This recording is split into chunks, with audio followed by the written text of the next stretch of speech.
aula hoje, antes da nossa provinha, do nosso exame, do nosso teste, dos nossos exercícios, né? Então, assim, na verdade, hoje vai ser mais uma revisão geral ou vai estar aberto aqui para vocês tirarem dúvidas, tá? O assunto que estava aí no cronograma, proposto pela ementa da faculdade, foi passado para vocês, então a gente não tem nada atrasado, está tudo dentro do que foi proposto, tá? Então, hoje é mais uma revisão e abertura aí para eventuais dúvidas, tá certo? Pessoal do oitavo já está quase de saída definitiva, né? Pessoal do sétimo um pouquinho mais um pouquinho já está saindo, né? Tá? Alguém quer tratar de alguma dúvida específica? Quer fazer algum comentário? Alguém assistiu o filme sobre a disciplina, sobre alguma coisa que ficou em dúvida? Alguém tem alguma dúvida específica?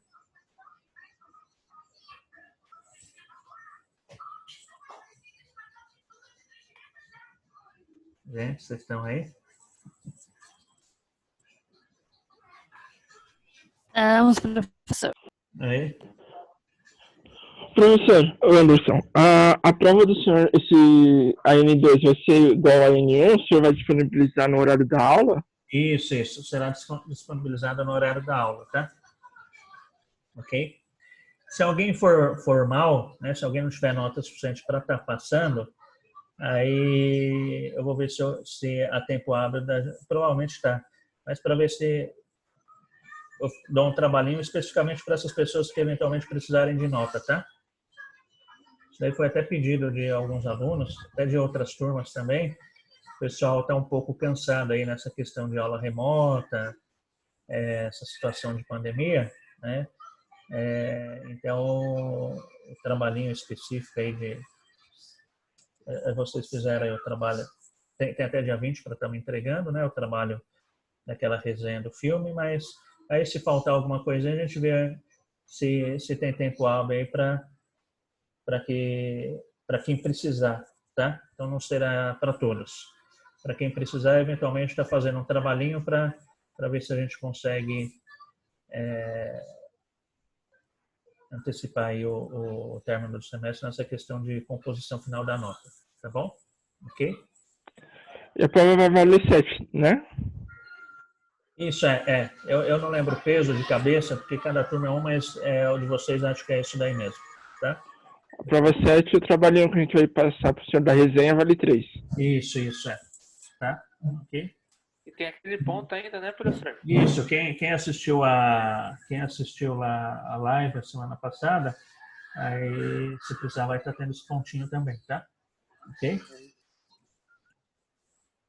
Tranquilo? E como que vocês estão? A expectativa de terminar o semestre? Muito bom. Todo mundo animado?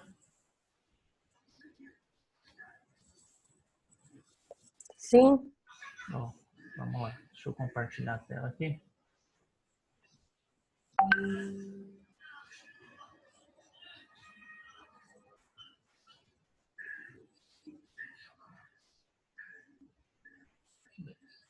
Estão vendo minha tela aí? Planilha do Excel, hein? Sim, professor. Tá. Sim. Ok. Então tá bom. Então vamos lá fazer uma breve revisão aqui. Hoje não tem nada complexo nem muito demorado, tá? Aí vai ser em função das dúvidas que vocês apresentaram. Então, o mercado financeiro de capitais, resumidamente, o que a gente estuda? A gente estuda aí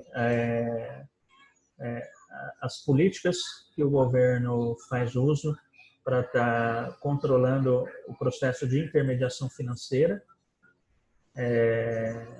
porque dessa maneira ele controla aí, de certa maneira, a economia do país. Tá? Então, o governo precisa de ferramentas para que ele possa estar atingindo os objetivos dele aí como governo na promoção do bem-estar comum a todos.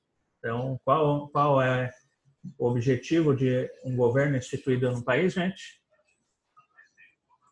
Promover o bem-estar comum a todos, né? Então, tudo que o governo faz isso independente de partido, mas tudo que o governo faz é pensando aí no nosso bem, como população, tá? E aí dentro do contexto financeiro, contexto econômico, ele possui aí 3 tipos de política para estar atuando nisso. Quais são as políticas? É a política fiscal, a política monetária e a política cambial, ok? Política cambial. São as 3 maneiras que o governo tem aí de estar influenciando aí nesse contexto, no nosso contexto econômico, tá? Lembrando que o nosso contexto econômico ele é baseado em quê?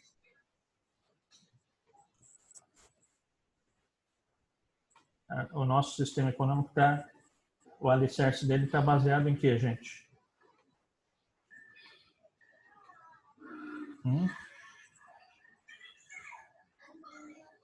Está baseado no consumo, né? Então, se deixar de haver o consumo, a nossa economia para. Então, o governo ele sempre vai estar mexendo nessas 3 políticas justamente para que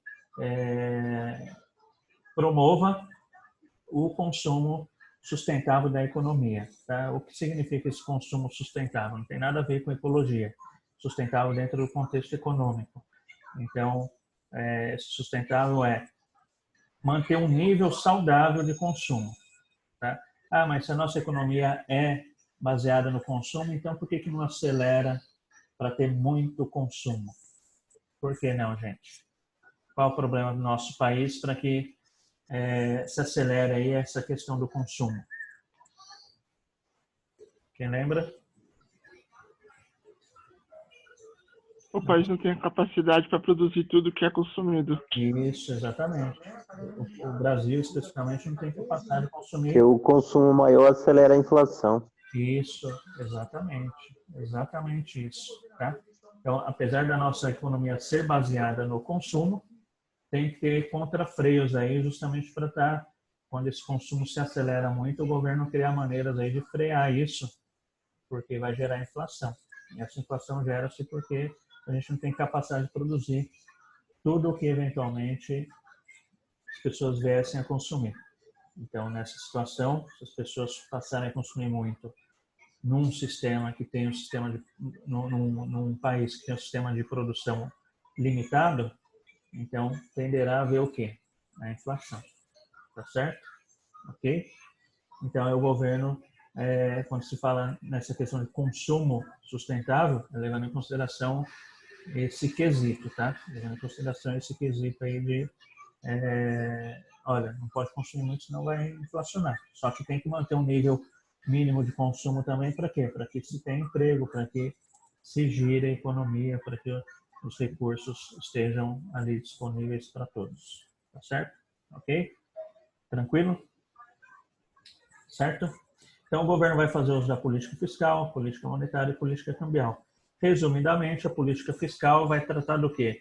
De como o governo arrecada e como ele gasta aquilo que ele arrecada. Então, o governo faz a sua arrecadação por meio dos tributos. 3 espécies de tributos, quais são? Impostos, taxas e contribuições. Então, o governo arrecada isso da população e espera-se que ele reaplique isso no próprio país, visando beneficiar quem? A população, não é? Então, ele arrecada para quê? Para que se invista em educação, para que se invista em segurança, para que se invista em saúde, para que se invista em infraestrutura do país, tá? Em transporte, meios de transporte. Então, a ideia da política fiscal é essa. Nem sempre sai aí conforme o esperado, e aí há situações de faltar dinheiro. Nessa situação que falta dinheiro para o governo, o que ele faz? O que o governo faz, gente? Ele imprime dinheiro, não é isso? Não, o governo não pode estar imprimindo dinheiro. Vocês já sabem por que também não pode imprimir dinheiro. Então, o que o governo faz quando falta dinheiro? A mesma coisa que uma pessoa faz quando falta dinheiro na casa dela. Ela vai até um banco e pega dinheiro emprestado. Tá? Então, o governo também faz isso. É nessa ocasião que ele emite os chamados títulos públicos, tá? Ou títulos da dívida pública. Então, ele vai no mercado, vende esses títulos, coloca à disposição, com prazos e maneiras de remuneração, tá?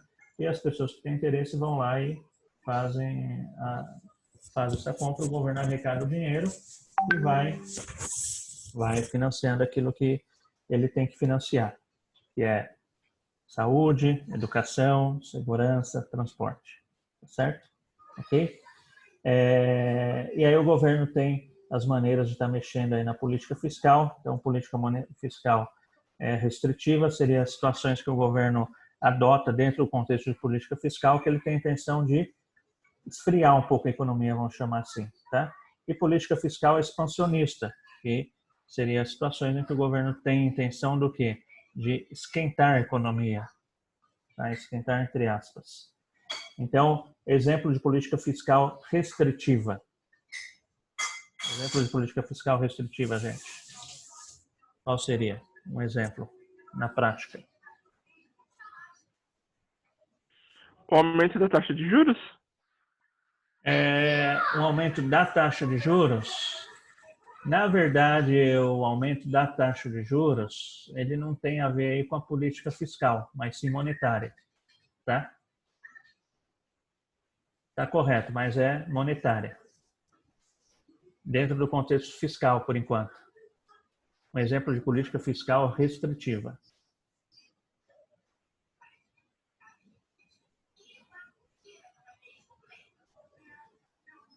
Aumento da carga tributária. Tá? Na hora que o governo aumenta a carga tributária, de certa maneira ele está restringindo a economia, o crescimento da economia. Por quê? Porque as pessoas vão ter menos dinheiro para gastar, porque vão ter que pagar mais imposto. Então, imagine você aí como empregado e consumidor.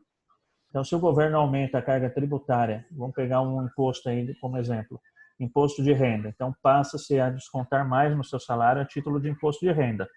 Olha só, o governo aumentou o imposto de renda, aumentou lá a alíquota do imposto de renda. Vai sobrar menos dinheiro para você gastar, para você consumir ou até mesmo para você guardar. Não é? Por quê? Porque o governo está levando uma fatia. Então, isso multiplicado por milhões de pessoas vai reduzir, vai acabar no quê? Vai acabar justamente na redução do consumo.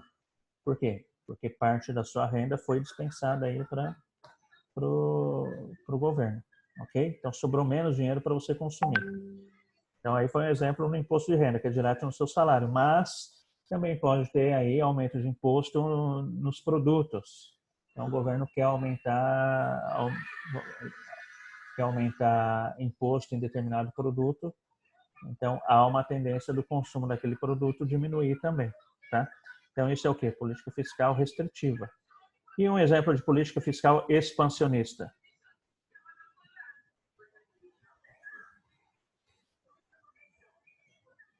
Política fiscal expansionista é quando o governo tem a intenção de aquecer a economia, ou seja, expandir a economia. E no nosso contexto, expandir a economia é favorecer o quê? O consumo. Então, nossa economia é baseada no consumo. Então, ele tem que criar maneiras aí de... Então, um exemplo aí de adoção de política fiscal expansionista seria o quê?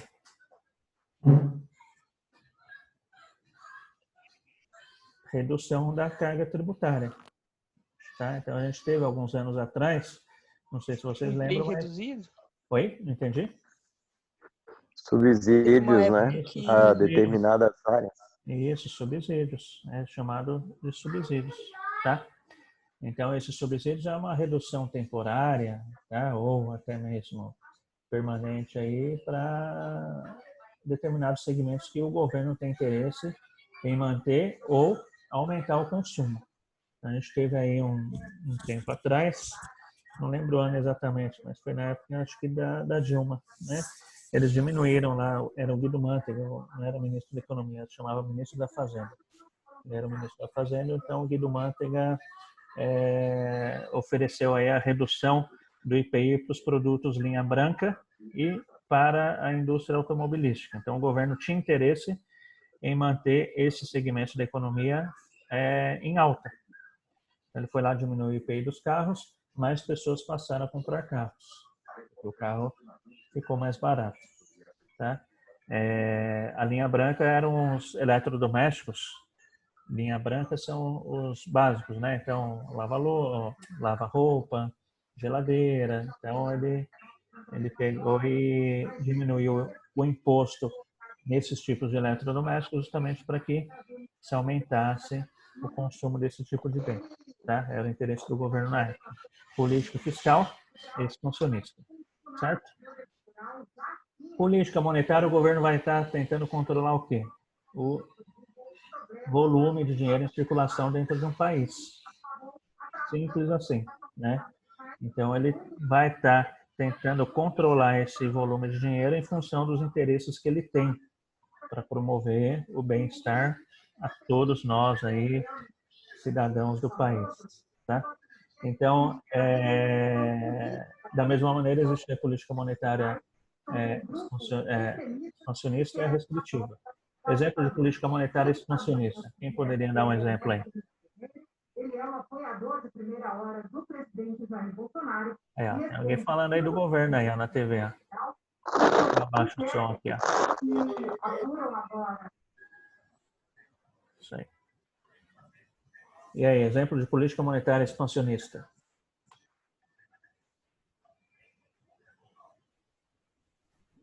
Política monetária expansionista é quando o governo atua aí nos meios de pagamento. O que é meio de pagamento? Dinheiro. Tá? Dinheiro, seja físico ou seja escritural. Dinheiro físico, dinheiro vivo, papel ou escritural. Tá? O que é escritural? Aquele que a gente vê lá na telinha do computador. Aquele que não é físico. Tá? Então, política monetária expansionista, ele quer aumentar esse volume de dinheiro em circulação. Então, um exemplo disso seria o quê? Redução da taxa de juros.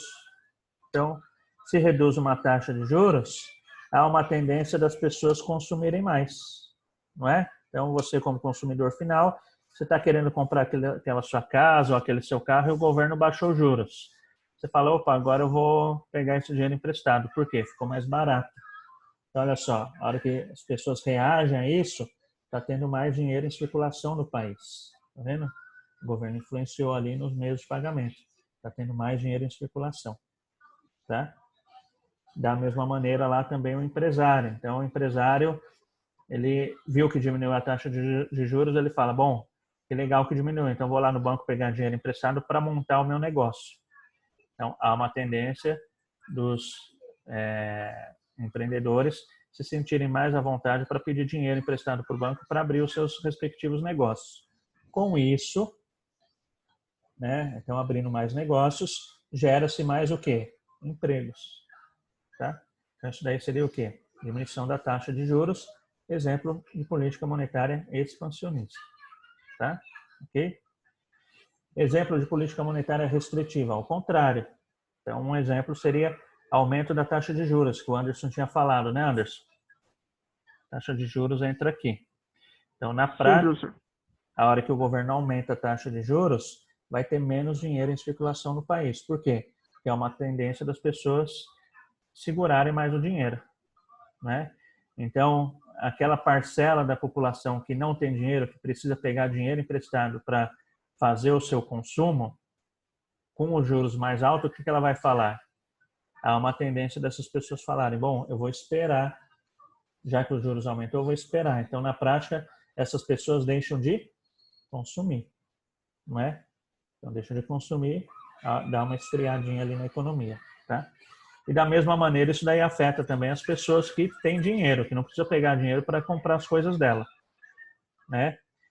Como? Então, aumento da taxa de juros. Então, vamos supor que aquelas pessoas que não precisam de pegar dinheiro emprestado para comprar o que ela precisa ou o que ela quer. Então, a pessoa quer comprar um carro. Então, a pessoa, vamos supor, aquela parcela da economia que tem dinheiro suficiente para comprar um carro à vista. Ela vê que a taxa de juros subiu, ela vai pensar duas vezes antes de comprar o carro. Por quê? Porque com o aumento da taxa de juros, ela tem a oportunidade de ganhar dinheiro em cima daquele recurso que ela estaria disponibilizando para comprar o carro. Então, olha só, eu paro o consumo. Há uma tendência de diminuir o consumo. tá? Então, afeta tanto as pessoas que não têm condições de comprar à vista, quanto aquelas que têm. Por quê? Porque aquela pessoa que tem o recurso, com o aumento da taxa de juros, há uma tendência dela deixar o dinheiro parado no banco. Dinheiro parado no banco não gera consumo, tá? Ok? Então, esse daí é um exemplo de política monetária restritiva, certo? Ok? E aí a política cambial, né? A política cambial vai tratar do quê? Da chamada paridade da moeda nacional em relação à moeda estrangeira. Então, o que é paridade? Então, vem da palavrinha par, né? Então, conjuntinho. Ou seja, quanto uma moeda vale em relação à outra, tá? Então, quando a moeda nacional está valorizada, significa que a estrangeira está desvalorizada. Então, moeda nacional valorizada significa moeda estrangeira desvalorizada. É o oposto, tá? Uma à outra. No caso, moeda estrangeira que eu estou falando aqui é o dólar americano, que é a referência, tá? Então, moeda nacional valorizada significa dólar valorizado, desvalorizado, tá? Então, nessa situação de moeda nacional valorizada e dólar desvalorizado, eu favoreço a importação ou a exportação? O que vocês acham? A importação. Isso, eu favoreço a importação, tá? Então, o governo não pode deixar o dólar subir muito alto, porque isso vai desfavorecer as minhas importações, né? Aí fala, mas não é melhor eu exportar do que importar? Há uma tendência de ser isso, mas como a gente tem uma capacidade de produção limitada, a gente depende de muita coisa o quê? Importada, tá? Então, o governo não pode deixar o dólar disparar, porque o preço final para o consumidor vai subir lá na prateleira do mercado. Para a maior parte dos produtos vai estar tudo aumentando, tá? Eu dei o exemplo para vocês, né? Até falei, ainda que o produto esteja sendo fabricado internamente aqui, o dólar, a alta do dólar, a baixa do dólar, tá? Pode estar influenciando no preço final dessa mercadoria, né? Tá? Então, um exemplo seria aí o pãozinho na padaria. Então, matéria-prima para fazer o pãozinho é o trigo. Então, o Brasil não tem capacidade de produzir tudo que ele consome de trigo. Então, o que ele faz? Ele compra o excedente que ele precisa do exterior. Então, uma alta no dólar automaticamente vai me impactar onde? No preço do pãozinho, no preço da pizza, no preço da lasanha, no preço da macarronada e assim vai indo. Tá? Ok? Tranquilo? Certo? Ainda que o produto seja fabricado aqui, vamos supor que a matéria-prima também a gente consiga produzir ela toda em escala aqui, a gente tem que levar em consideração que boa parte das marcas que nós temos no Brasil não são marcas brasileiras. São marcas o quê? De multinacionais, estrangeiras. Então, se você for no mercado, tenta fazer essa estatística aí. Quando você chegar em casa, né, depois de lavar os produtos, porque essa época de coronavírus, você tem que chegar em casa e lavar os produtos antes de guardar, né? Então, vai fazendo lá. Esse produto aqui é de uma... Aí faz duas colunas lá, multinacional e marca 100% brasileira. Você vai se surpreender e você vai ver que a maior parte se refere a produtos que, ainda que sejam fabricados aqui, ainda que a matéria-prima seja daqui, né? É uma indústria aí de origem multinacional.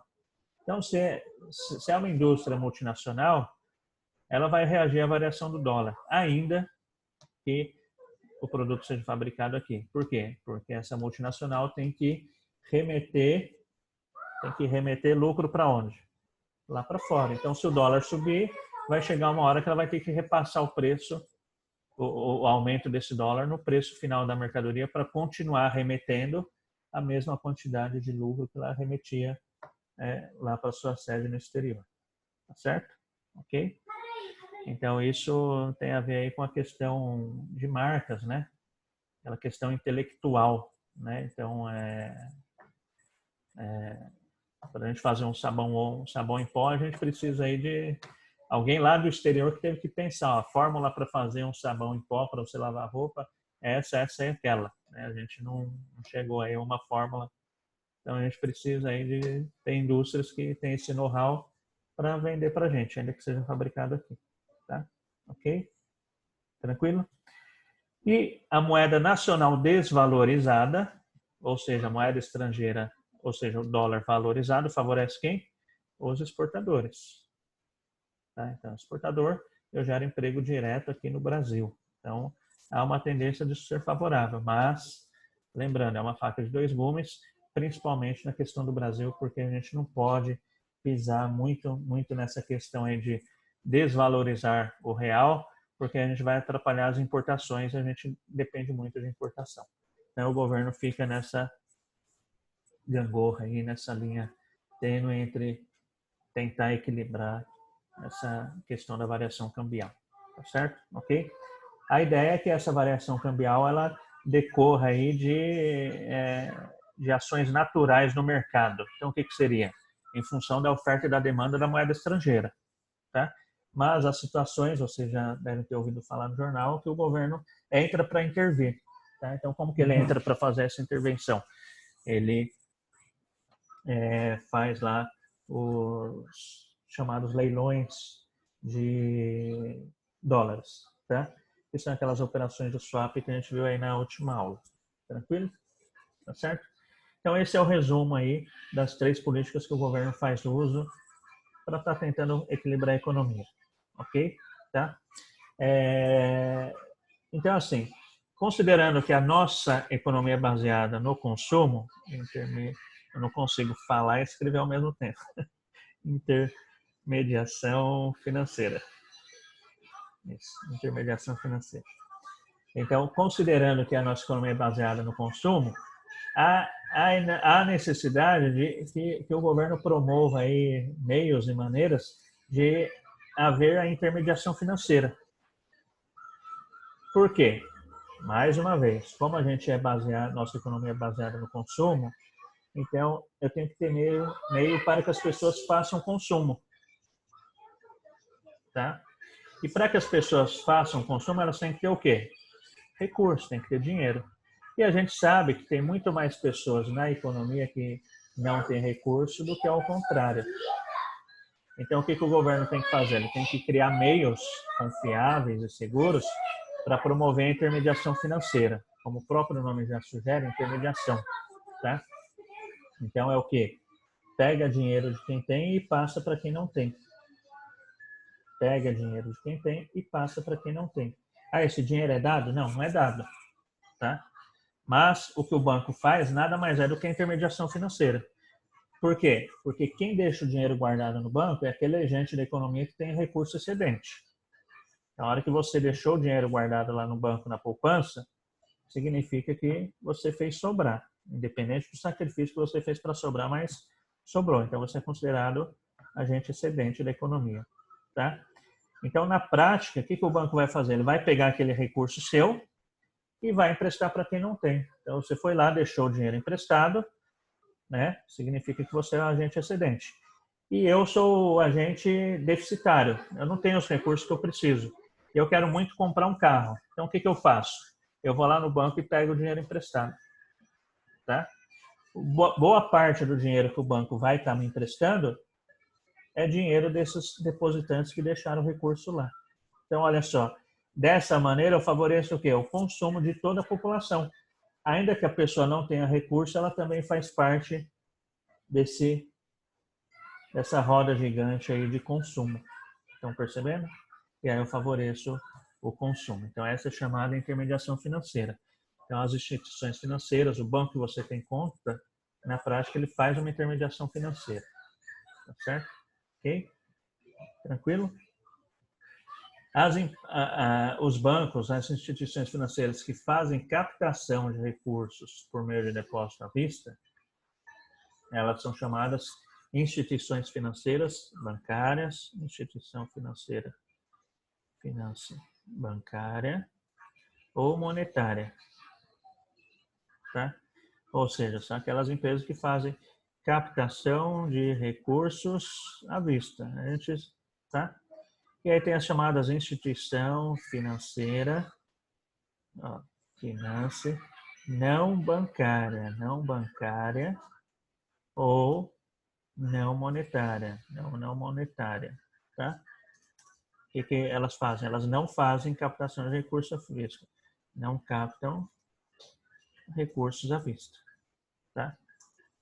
Isso daqui eu lembro que eu passei um exemplo para vocês, um balanço patrimonial, simulando um balanço de um banco, fazendo a captação de vocês, emprestando para quem não tem, e mostrei lá para vocês o porquê que se chama monetária. Por quê? Porque na prática a instituição financeira que faz captação de recursos à vista, ela cria dinheiro, lembra? Tá? Com essa criação de dinheiro, gera-se aquele problema que a gente conversou. Qual é o problema que a gente conversou quando a gente falou sobre isso? O problema de liquidez do sistema. E o problema de liquidez do sistema qual é? Se todos nós formos lá sacar aquilo que está registrado na nossa conta, não tem dinheiro para pagar todo mundo, né? Aí eu exemplifiquei, coloquei lá tudo bonitinho, está numa das primeiras aulas, eu não lembro de cabeça, eu estou sem meu cronograma aqui de manual de aulas, mas a gente exemplificou bonitinho como funciona essa criação de recursos, tá certo? Ok? Por isso que é chamada instituição financeira monetária. Então, o banco que a gente tem conta é uma instituição financeira monetária, tá? Tranquilo? Tá certo? Então, instituição financeira não bancária ou não monetária é aquela que não capta recurso à vista. Mas, ó, pegadinhas aí, pode cair em concurso público. Instituição financeira não bancária pode captar recursos de terceiros? Pode ou não? Pode. Pode, tá? Desde que não seja o quê? Recurso à vista. Só relembrando, o que é recurso à vista? Recurso à vista é aquilo que você deposita hoje e pode sacar a qualquer hora, a qualquer momento. Então, exemplo, aquilo que você tem lá na sua conta poupança. Você pode ir lá, ela não tem prazo para resgatar. Tá bom? Ok? Isso é recurso à vista no banco. Certo? Tranquilo? Dúvidas? Não? Tranquilo. Então é isso, tá? E aí alguns tópicos para vocês estarem revendo, né? Para estar estudando aí para a provinha semana que vem. A história de governança corporativa, né? Então, procurem materiais, dê uma revisadinha no que a gente falou sobre governança corporativa. Lembrando, a governança corporativa, ela foi criada por quê? Porque existe um problema, não é? Qual é o problema que gerou a criação da governança corporativa? Conflito de interesse? É conflito de interesse, sim, mas tem um nome específico. Problema de agência. Tá? Problema de agência. Ou, alguns chamam aí, ou teoria do agente principal. Ou teoria do agente principal. Tá? Ok? Então, se identificou aí que o problema de agência nada mais é isso do que o colega disse. No final das contas, é conflito de interesse. Então, o presidente de uma empresa, um gerente do alto escalão, ele é contratado para quê? Até a gente, né, que não está lá no alto escalão, a gente é contratado para favorecer o quê? A empresa. Então, nossas decisões na empresa têm que vislumbrar exclusivamente o ganho de quem? Da empresa. Mas quanto mais poder as pessoas têm, né, mais ali o poder da caneta, mais tentação fica ali para ele se aproveitar da situação, para as pessoas. Isso é inerente ao ser humano, tá? Para a pessoa se aproveitar da situação e tomar decisões em favor próprio e não em favor da empresa. Isso é o quê? É o conflito de interesse. Que na teoria, nos livros, aí se chama de problema de agência ou teoria do agente principal. Tá certo? Ok? Tá? Então, é por causa da existência desse problema que foi criado aí a governança corporativa. Então, para minimizar a ocorrência desse tipo aí de fraudes, decorrência aí desse conflito de interesse, desse problema de agência. Tá? Ok? E a gente passou como exemplo para vocês os exemplos de níveis de governança corporativa das empresas que fazem captação aí por meio de ações, né? As empresas de capital aberto. Então, a gente vê os diferentes níveis, algumas características dos diferentes níveis de governança corporativa das empresas que estão listadas aí na B3, né? Então, a gente viu que tem o nível 1 de governança, o nível 2, o Bovespa+, tem nível 1, nível 2, Bovespa+, e o novo mercado, né? Tá? Ok? E a gente viu que quanto mais avançado o nível de governança corporativa, mais exigente justamente é esse nível no sentido de transparência, no sentido de prestação de contas. E é justamente isso, prestação de contas, transparência, diminui a chance, a probabilidade da ocorrência do quê? Do conflito de interesses. Tá certo? Ok? Tranquilo, gente?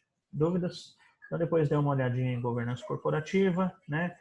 A gente falou também sobre ações, né? Então, ações, características das ações, tá? Então, dê uma relembradinha depois. Oh, caramba, quero maiúsculo. Ações, tá? Então, tem ações preferenciais, ações ordinárias, né? Preferenciais, ordinárias, tá? Dentro dessa questão de ações também, algo que é interessante vocês estarem sabendo, é sobre as questões aí de pagamento de dividendos, tá? Dividendos, ações ordinárias, pagamento de dividendos. Ah, tá. Dentro dessa questão de ações também, para vocês darem uma recapitulada, é interessante vocês verem lá as nomenclaturas quanto aos valores de ações, né? Então, a gente tem o valor nominal, então você tem que saber o que é um valor nominal de uma ação, o que é o valor de mercado, né? O que é o valor intrínseco de uma ação. Lembra que a gente viu isso?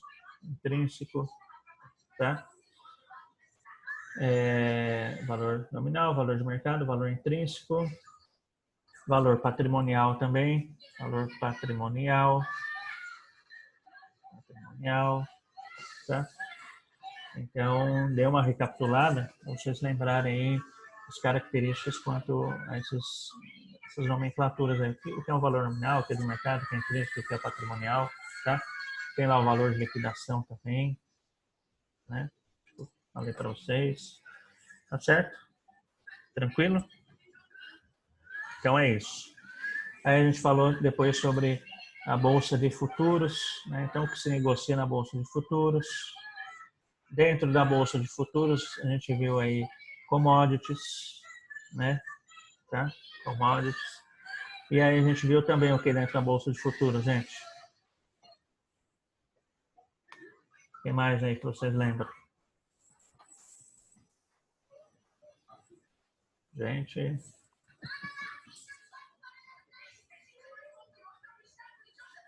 Então aí.